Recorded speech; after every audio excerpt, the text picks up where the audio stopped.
Disclosure. The Zodiac Project is an original story from Moral Skull Productions. This story features dark undertones, which some listeners might find disturbing. All of our content is for those 18 plus. All original characters and names are the sole property of Moral Skull Productions. My name is Olivia-Rose Schuyler, and I was born to fight. From the moment I was born, I was fighting. I was born into the system. I have never not belonged to the state of Illinois. Hurry! At the moment of my birth, my parents didn't want me. I was born, then they left and never came back. At least, that's what the false memories tell me. At the age of 3, I thought I was going to be adopted, but I was too weird for that. Okay, quick, through here. I spent most of my life running and looking for answers. To my surprise, it all caught up to me. Stop right there! What do we do? We cooperate. They'll send you to jail. There's no telling what she told them. That was 6 months ago. That was the beginning of the end for me. Good evening, listener. I want to welcome you back to our show. Last week, we met young Kayden Schuler as he went into the estranged Pine Point Square Asylum. We also met another interesting character by the name of Olivia-Rose. More mysteries will be unraveled tonight as we uncover the secrets of Kayden and Olivia. Now, let's get into tonight's episode. Episode 2, The Arrival.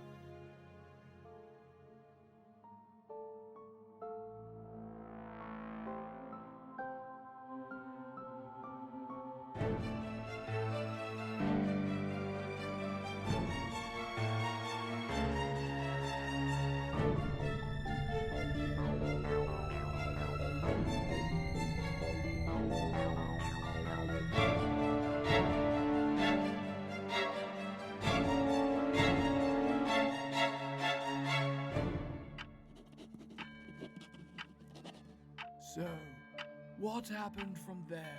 They arrested me. Do you think they were right to do so? I was trying to protect myself. You really thought you were being followed? I was almost hit by a car. All right, maybe I missed that. Let's start from the beginning. I started having these dreams about a girl floating in the water. All my life, I felt like I was drowning. She needs me to save her. I feel like I need to be saved, but I never am.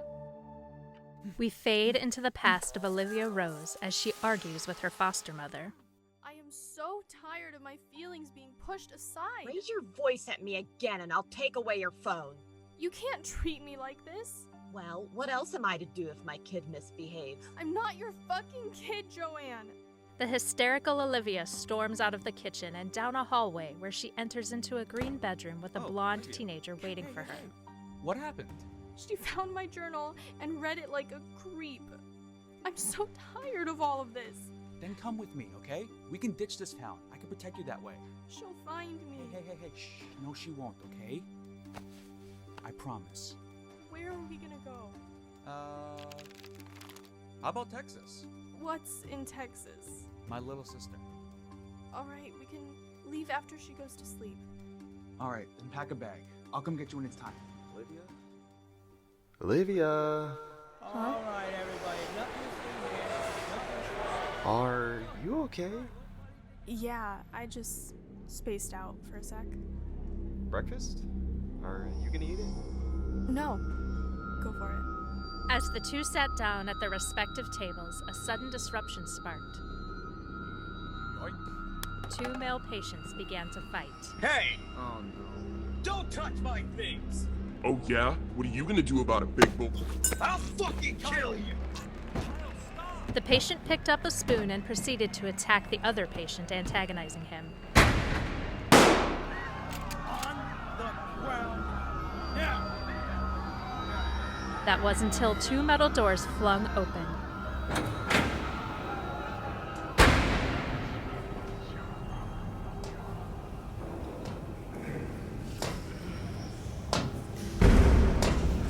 A man dressed in blue scrubs stepped early down a small flight of steps. His eyes looked almost yellow, and he had a deep scar that went from his lip to his eye, almost like half a smile.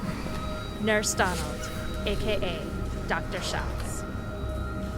What's with all the noise here? A fight broke out, sir. We detained the scene just before you arrived. And I was not referring to the patients. We may have rules, but we are not savages. My apologies for my friend's attitude. You may all stand up.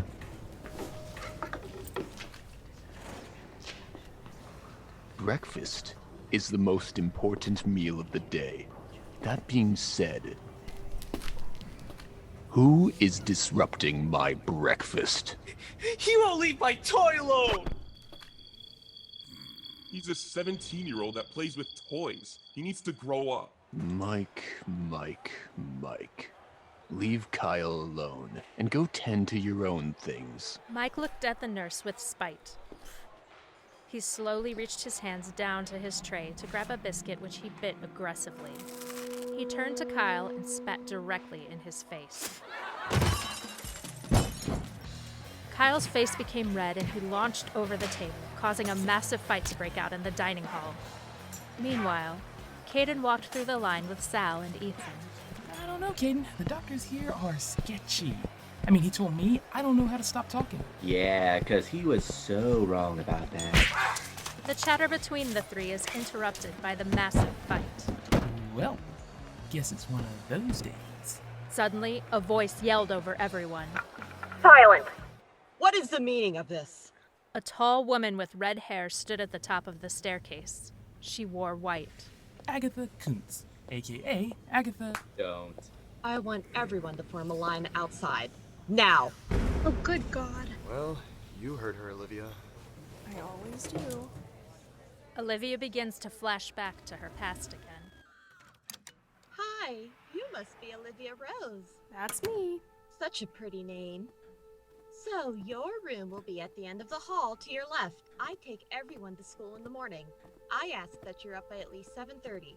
Thursdays are family night dinner, so don't make plans. Got it. All right, make yourself comfortable. Olivia carried her suitcase with her to the back of the house. She entered a green room with an empty twin mattress. Hey, welcome to hell. Oh, I'm sorry. Who are you? The biological child.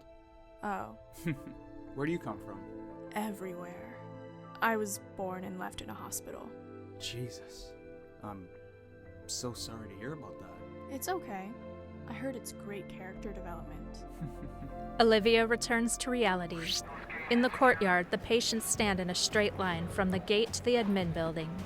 Good morning, everyone. For those of you who don't know me, I'm Agitha Kuntz. I'm the one in charge of the techs here. Now, we are in the midst of getting ready for a security clearance by the state. Did you guys understand what that is? No. Wait, Well, if we don't get this so-called clearance, we'll get shut down. Now, I know that sounds like great news to you all, but it isn't. Let's say for some reason we get shut down. I need a couple volunteers. Let's see. Olivia-Rose, Athena, and Ethan.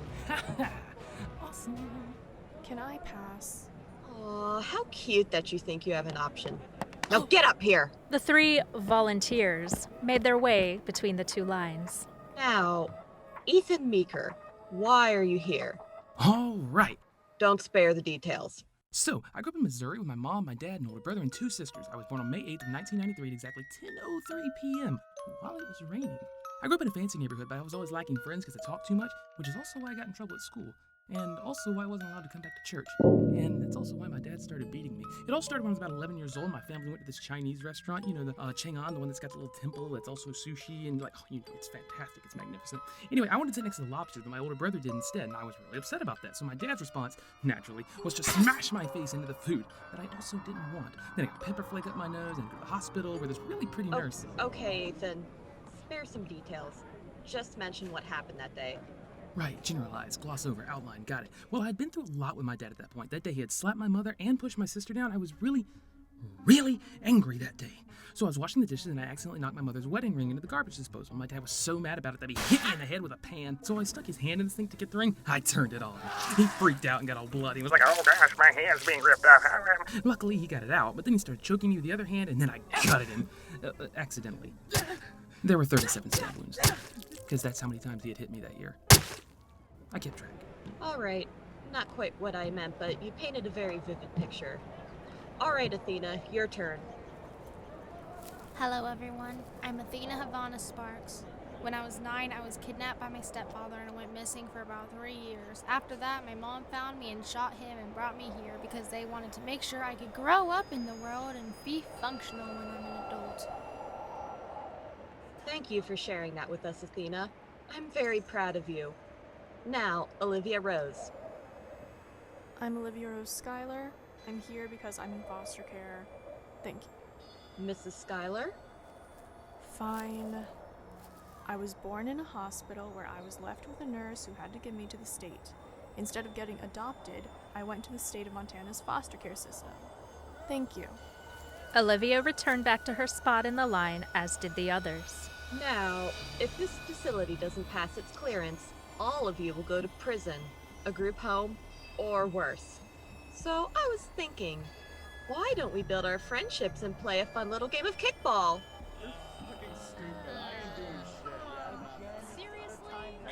That wasn't the question. Now, let's pick our teams. We interrupt this program for an emergency broadcast from the U.S. Capitol. Good evening. Reports are flooding in that over 50 people have been killed and injured in an attack on the U.S. Capitol. One of these people being President Irvine. We are awaiting reports currently to know about the condition of our president. We are going to go live with our team at the Capitol. Maggie, can you hear us? Thank you, Diane. Behind me, you can see the mass amount of chaos as we speak. Only moments ago, a bomb reportedly went off inside. Police and ambulances are on the scene. As you can see, this is very much a tragedy among our nation. Thank you so much, Maggie. We are getting reports confirming it may be a terrorist attack from a group called the Monarchs of Mayhem. Many have claimed to have seen a man walk in with a bag in his arms and a butterfly mask. Let's go over to Maggie as she asks eyewitnesses. Back over to you, Maggie. I have a Scully Dynamo and Morgan Morales here with me. Can you tell viewers what you saw? I caught... We just lost Red. Well, get it back up! God damn it! Remarkable. Well, you heard it here, folks. We'll be reporting here the rest of the night. Back over to you, Diane. We now return to our regularly scheduled program. All right. So, a show of hands. Who here can play kickball? No one raised their hand. All right, tough crowd. Taylor, Rudy, do me a favor and be the team captains. All right. You guys want to behave like animals? Well, now it's time to learn how to be a team. Miss Taylor, pick a few of the kids to play, then Rudy. All right, let's see. Olivia-Rose? I don't play games. You do now. Get your ass over there. Whatever. Olivia crossed her arms and went over to stand next to Miss Taylor. One by one, the captains chose their players. On Taylor's team was Olivia, Kayden, Athena, Gage, and Kyle. On Rudy's, Ethan, Jacob, Adam, Sal, and Terry. Oh hey, we're on the same team. Whoop-de-fucking-do. Maybe we should come up with team names. Oh, it's a great idea. Guys, what do you think of Olivia-Rose? Do not give me that face. You haven't even heard me out yet. That's unfair. The Flying Ukrainian... Team Bitch Slap! Perhaps? But don't you think we should go with something more... Yeah, I like Team Bitch Slap. No swears in the team names. It was kind of dumb anyway. And so is your face, fucking noob. Language. Okay, well, what about Team... Female Dog Slap? Eh? Oh my god. Hey, I'm just trying to make it work for everybody. I don't hear you coming up with anything better than the Flying Ukrainian Bear Circus, okay? Well, I thought it was good. No one cares about your opinion, Terry. I'm sorry. What happened to democracy? Last I checked, you legally don't have rights, and this is a kickball game. Okay, but more importantly, circling back to team names. Oh my god, we don't need team names. I was being sarcastic. Now can we fucking move on already? Language! But yeah, she's right. Hurry up. What about animals? Shut up, Kayden. Ooh, team killer whales. Okay. Gay. Yikes. Not cool, dude. Yeah, don't be like that. Yeah, maybe you're gay. Whoa. Hang on now. Fucking what? Language! Whoa, not cool. Okay, I'm trying to get a flying Ukrainian bear. They settled on Team Red and Team Blue. The game started off fairly well, minus Olivia purposely missing the ball here and there. Everybody, surprisingly, was having a nice time. But of course, you know what they say about fun and games. Dude, watch out! Out of my way, shithead! Fuck! Language! Agitha, he's actually hurt. Oh, shit. Now, no one could tell what actually happened. Gage and Jacob were both chasing the ball out to the outfield. They looked as if they were bumping into each other. Gage slipped and fell onto the grass. It was too far away to see otherwise. Everyone ran over to see that Gage had broken his ankle. Gage, are you okay? What the fuck do you think? Jacob, I'm going to gut you! That's what you get for being such a little bitch at kickball! Should we call paramedics? No need. Nurse Donald will take care of him in the infirmary. The tall nurse walked over to the young man on the ground. Don't you worry, Gage. Once I'm done, it'll be like nothing ever happened. Kayden looked at Ethan and Sal. It's not real, Kayden. The nurse picked up the teenager and threw him over his shoulders. He walked into the distance, up a staircase, and disappeared behind two heavy metal doors. All right, everyone, game's over. Jacob Ball, you're coming with me to the admin office. What? Fuck you! I'm not going anywhere. Young man, you were asked to do something. Eat shit, lady. Hey, there's no need for that behavior. Now come on, we just want to talk, all right? Kill yourself! The disruption alerted Kyle. The big man walked over to the tiny child. You need to listen to her. Or what? Are you gonna eat me? That's it! Kyle grabbed the tiny child and lifted him in the air. This caused Rudy and Taylor to attempt to intervene. Kyle, put him down! Rudy jumped on Kyle's back, causing him to freak out. He dropped Jacob and out of instinct grabbed Mrs. Rudy off his back and threw her across the yard. She hit her head on the ground and fell unconscious. Rudy, call the ambulance! On it. We interrupt tonight's episode for an emergency broadcast. Good evening, people of America.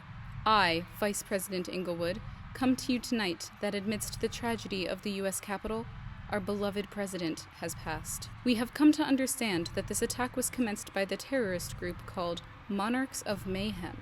Effective immediately, I will be sworn into office where I will coordinate a search for these cowardly men and women responsible for such crimes. I leave you with my prayers, people of America, and I look forward to being your new president. Good night. Now, back to our program. The yard was filled with chaos and an ambulance for over an hour. This left many people talking and wondering about the state of Mrs. Rudy. Not Kayden, though. He needed to know the rest of Olivia's story. He waited until the chaos died down and the ambulance left. Then he stormed over to Olivia. Athena, I need to get through here. Do we really need to do this again? Athena, it's fine.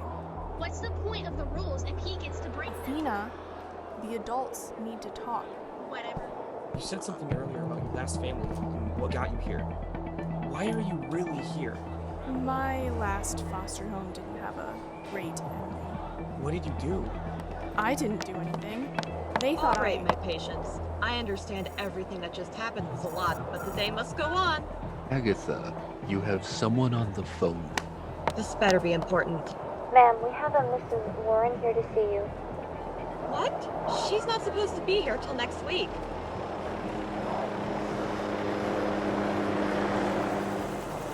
Fine, clear her and put the hospital into lockdown immediately. Yes, ma'am. Attention! All patients must return to their building immediately. Kayden and Olivia looked up at the sky to see a helicopter stirring dust around it. It had a black rabbit logo on the side. What's going on? I'm not sure, but we should listen. No, wait! What were you saying about Carter? They think I killed him. That's why I'm here. Did you? I don't know. What do you mean? Look, Kayden, there are things about me you don't understand. I don't understand them. Try me! You're a Gemini. You all need to get into your buildings right now! 2 guards rushed to separate Olivia and Kayden. Wait! No! Check the back of your head. I have it too. Have what? The guards dragged all of the patients into their building, sealing them behind the iron doors. In the courtyard, the helicopter landed. 2 men in black suits walked calmly out of it, and behind them came a blonde, middle-aged woman. Her hair was in a tight bun, and she wore a maroon woman's catsuit. She approached Agitha and the techs with a strong demeanor. Good evening, mistress. The air in Oregon is rough on my lungs. I see you didn't get the memo I was arriving today. Unfortunately, I did not. So, have you found it? Only a fracture of it. We have tracked the rest of it to a military base in Georgia. Interesting. Well, are you going to welcome me in? Yes, mistress. Meanwhile, Kayden peeked out of his room windows down at the woman. Ethan? Who is she? Oh no.